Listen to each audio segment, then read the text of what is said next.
And again, this is Elliot Norman, a great friend of Moody's, a great friend of mine and Julien's and 85 Capital, a terrific lawyer, a terrific guy. Elliot, take it away. That's great. And we need also Gavin to join us. I'm not sure how to do that technologically. I hope I've got the slides up in the screen, which I just tried to share. And Julien, thank you for the very gracious introduction. I want to thank, first of all, Kim Moody for having the foresight to organize this innovative webinar. What Transatlantic does is we help foreign buyers find deals in the United States. So today I'm going to be talking about M&A and joint venture deals for under 1 million. And that's our primary function, but we can't do it alone. As Oliver said, that it's always great to have hand in hand tax and immigration. Well, I would say it's always great to have three hands for tax, immigration, and the business deal. You can't do the business deal until you know the tax and immigration, and you have to add to that sometimes the vanilla and chocolate ice cream that Julien so eloquently talked about in connection with EB5 deals. So I think with that introduction a little bit to what we do at Transatlantic, why we're focusing today on deals under 1 million is we want to talk about the use of a small M&A deal in the United States to help with what we call the stepping stones or the stepping steps. I'm not sure what the analogy is to moving forward to the type of green card that EB5 Capital talked about. Frequently, as Oliver said, the investor does have to wait 2 years sometimes before they can get conditional permanent residence and come in the United States with the EB5. So in that time frame, it may make sense to do a very small E1 or E2 deal. Now, fortunately for Canada, the E1 is always a strong option. As you know better than I do, Canada prospers from exports. I think the annual exports from Canada amount to about $120,000 in per inhabitant of Canada, about 450 billion. And any top 10 list, I think, is something that anybody can refer to. Of course, automobiles, of course, oil and gas, of course, gold and gems, of course, wood, plastics, and those industries go up and down in terms of the figures.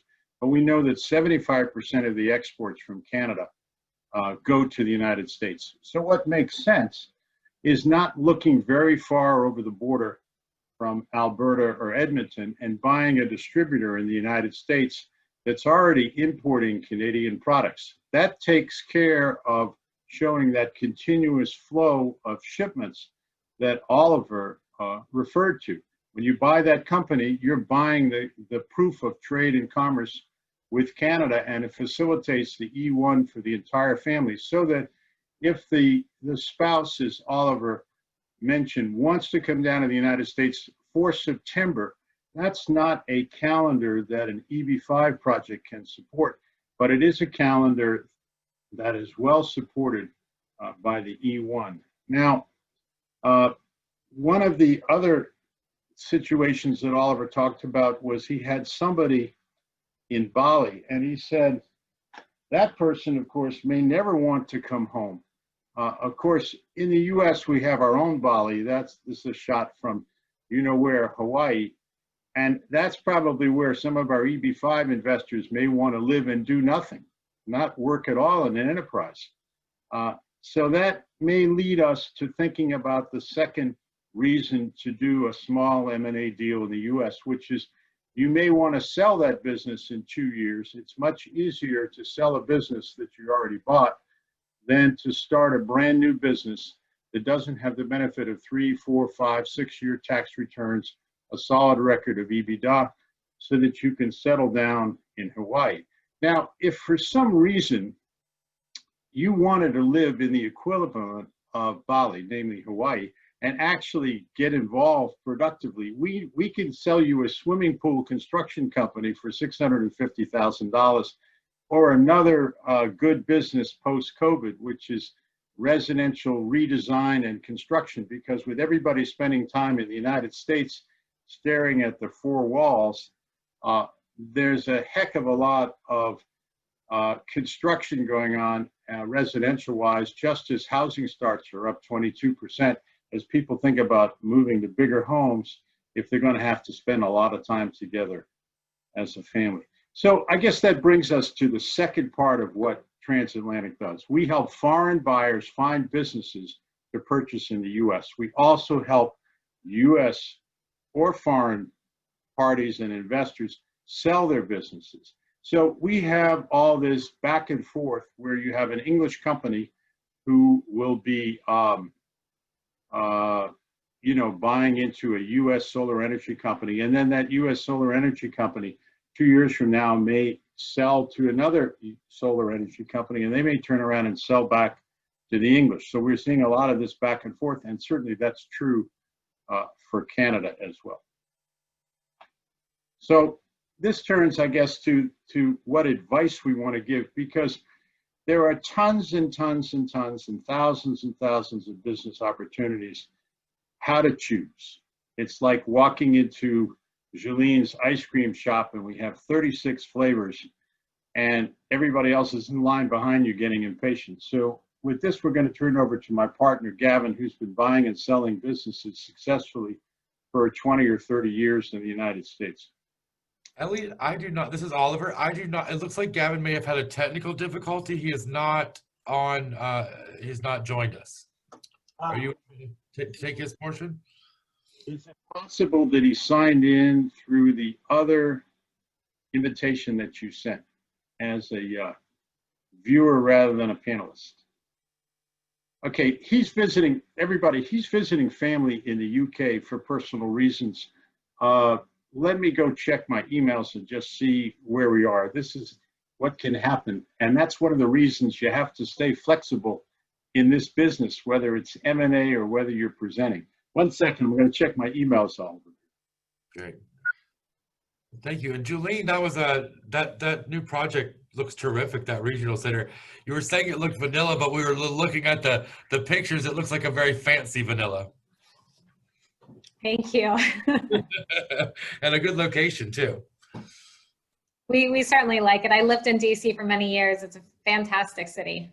It is. I went to law school in Richmond, Virginia. So DC was where we went when we wanted to go dancing or see a good game before they built the new Nationals arena. But back in the day, it's a good area to be. Yeah, neighborhoods I've seen, they've completely transformed. Wonderful. Yeah, I have to second Oliver's comment. To me, it's mint chocolate chip and raspberry sherbet at a gelato place. It's more than just plain vanilla. Well, I tell you, we haven't found Gavin yet. So let me steal I'm here. thunder, unless he's there. Gavin, I'm here. you're in. Great. Okay, why don't you speak on advice to ET candidates? Go ahead.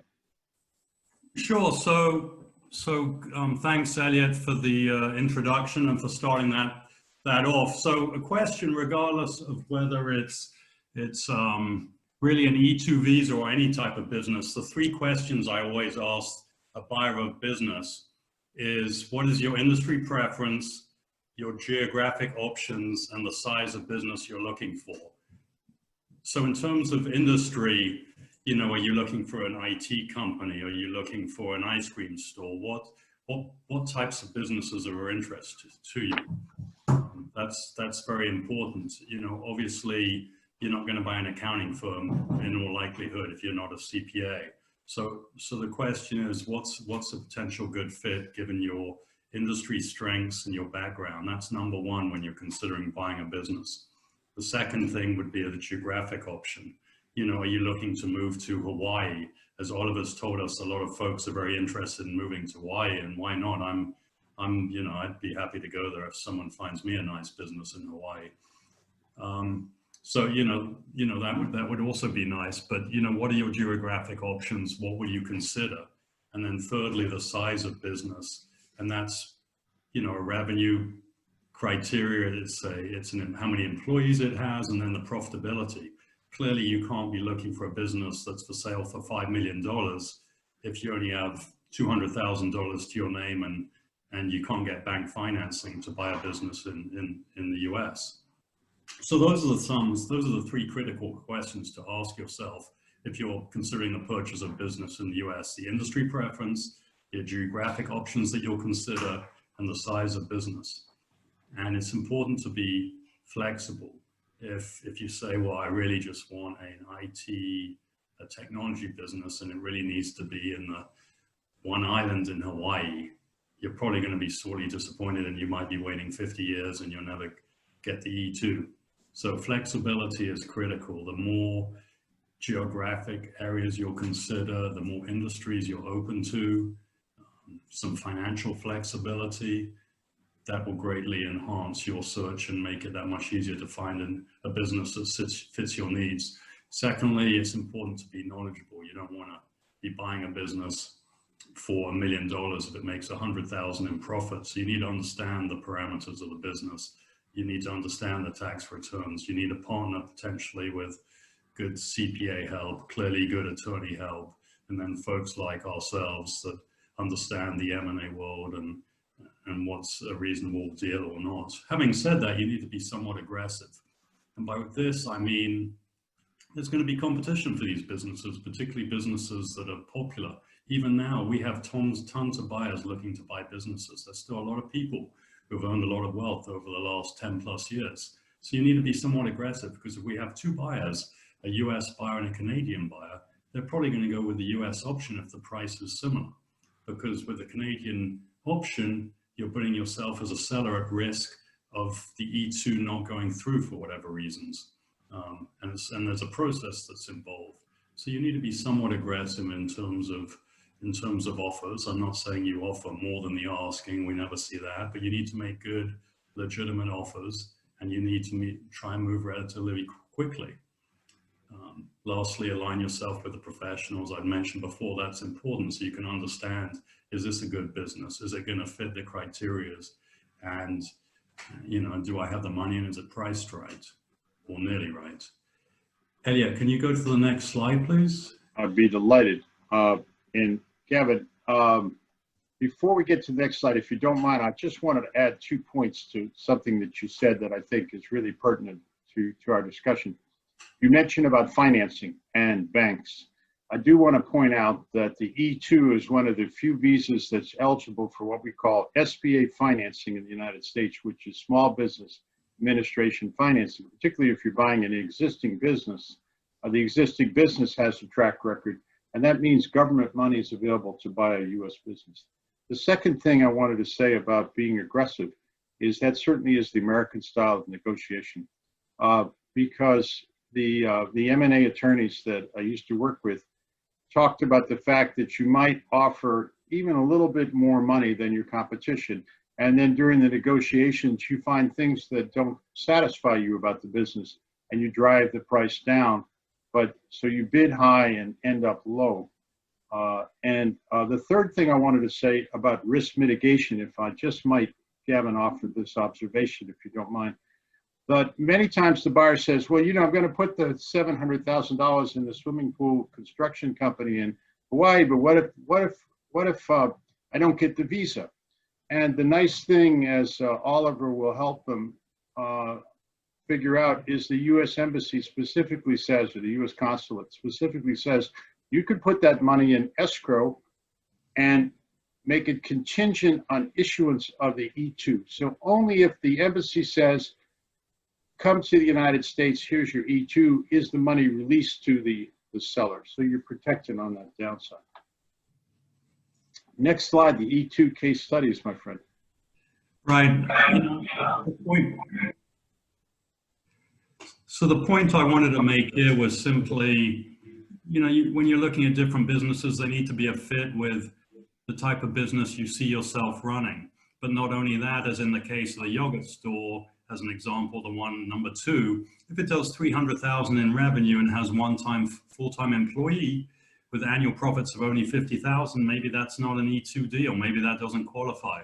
Particularly, you know, you've got to also look at the tax returns. If they make 50,000, but the tax return shows 10,000 and the rest is under the table, that's not going to work in all likelihood. it's not going to pass muster. So you need to look carefully at the deals. You need to consider what businesses are of interest to you. You need to consider geography, and you need to make sure they've got decent tax returns. And this is a business that's going to qualify per Oliver and Elliot and others in terms of meeting the various parameters that the business needs to make to qualify for an E2 visa.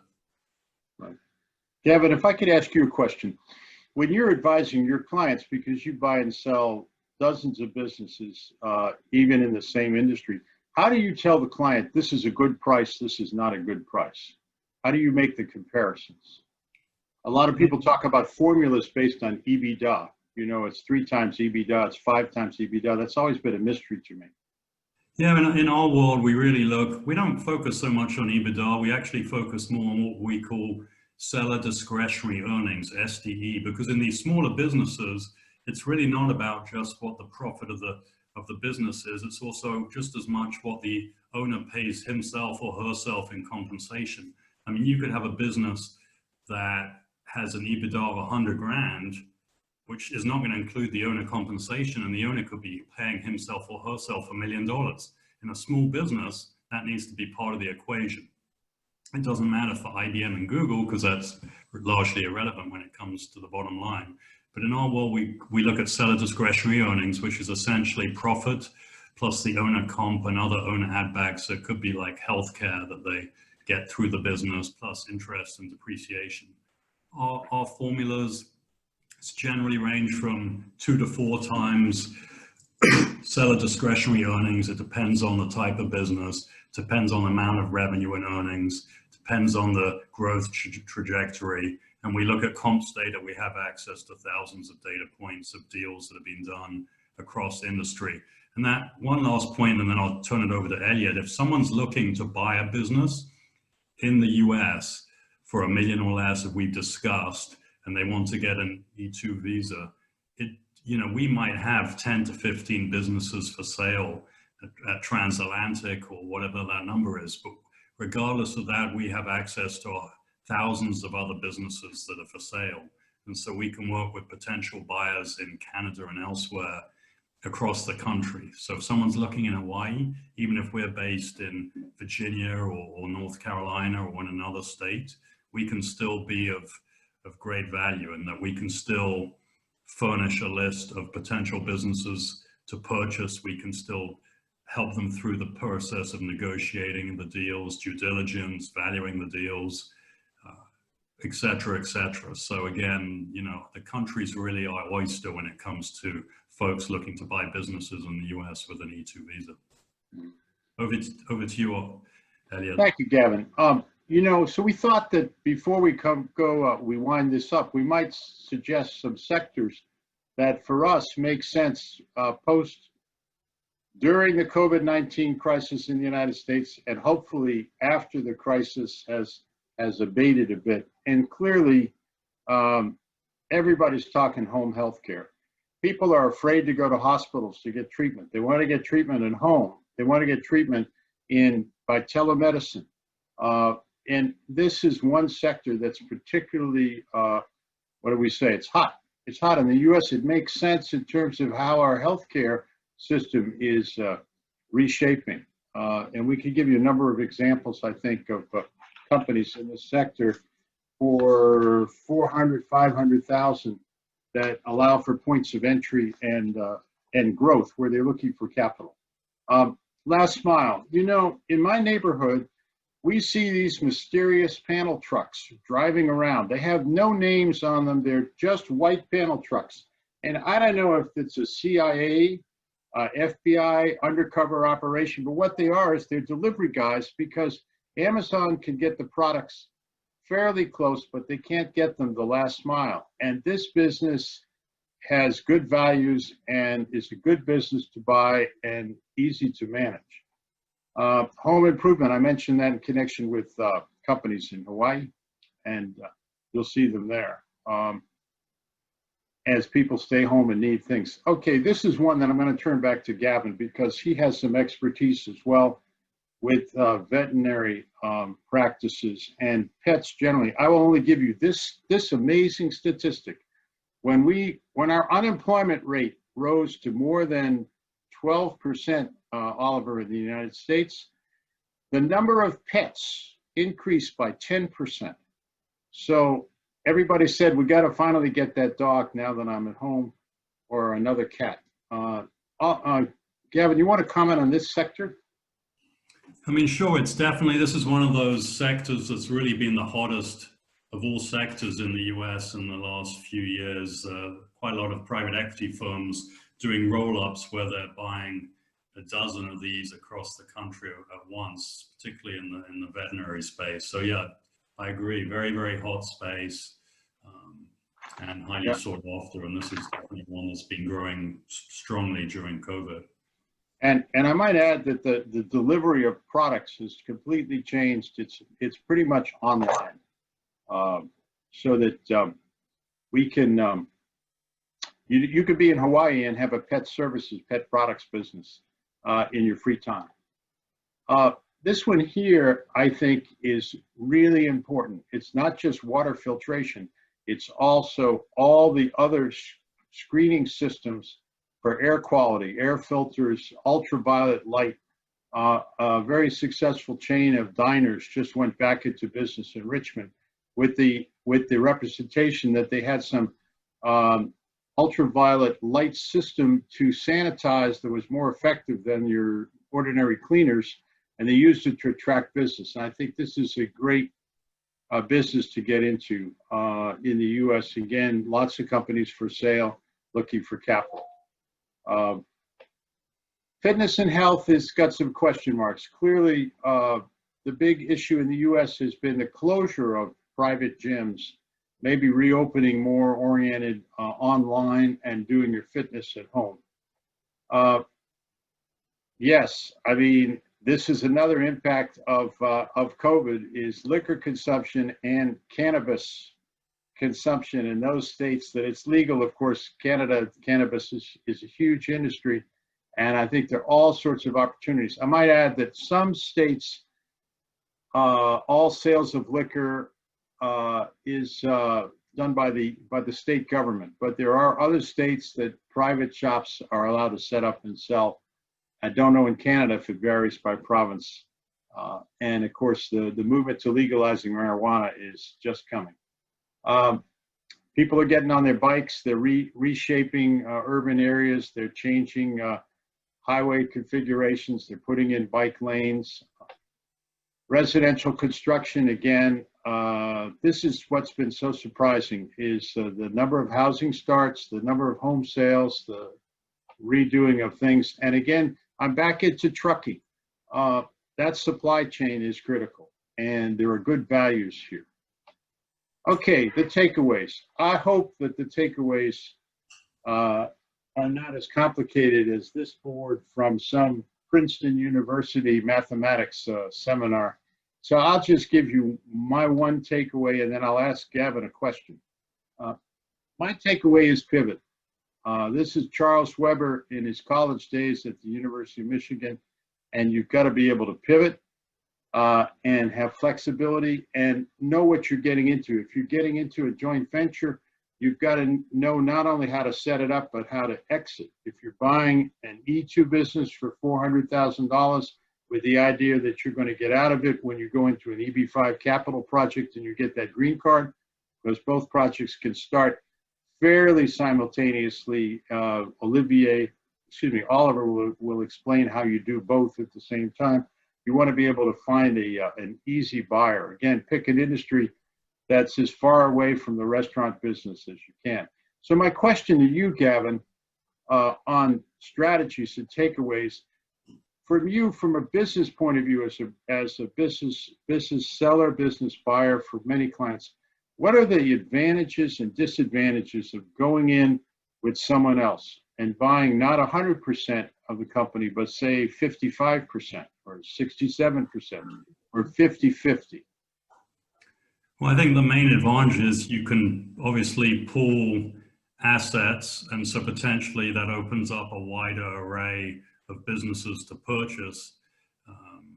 That would be one big advantage. One potential pitfall is be careful who you pick as a partner, because they certainly don't all work out. But those are two that come to mind, you know, off the bat. Potentially it also helps if you're getting SBA bank financing, because, you know, the banks have got two folks they can go after for collateral, so that would be another advantage.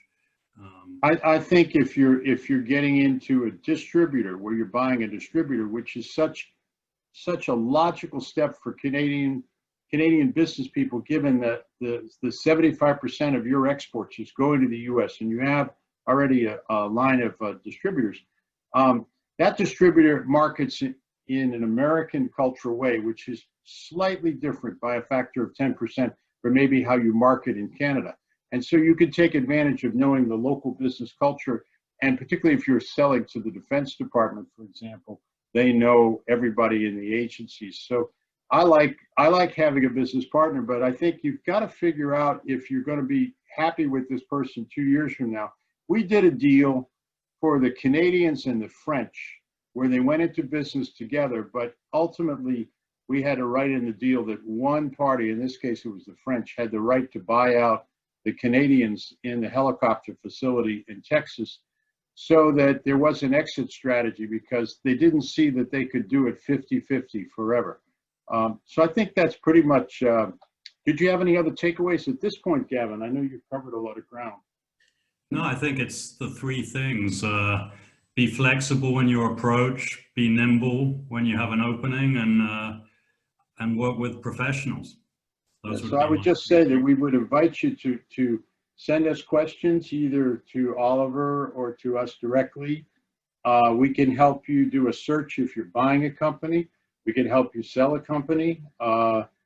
We can help you sell 2 years down the road if you buy a company and you're looking at it for only short term until you graduate into the green card program with Julene and with Oliver and Azim's help at Moody's. And thank you again, Kim Moody, for organizing what I think is a great combination for a webinar. Thank you.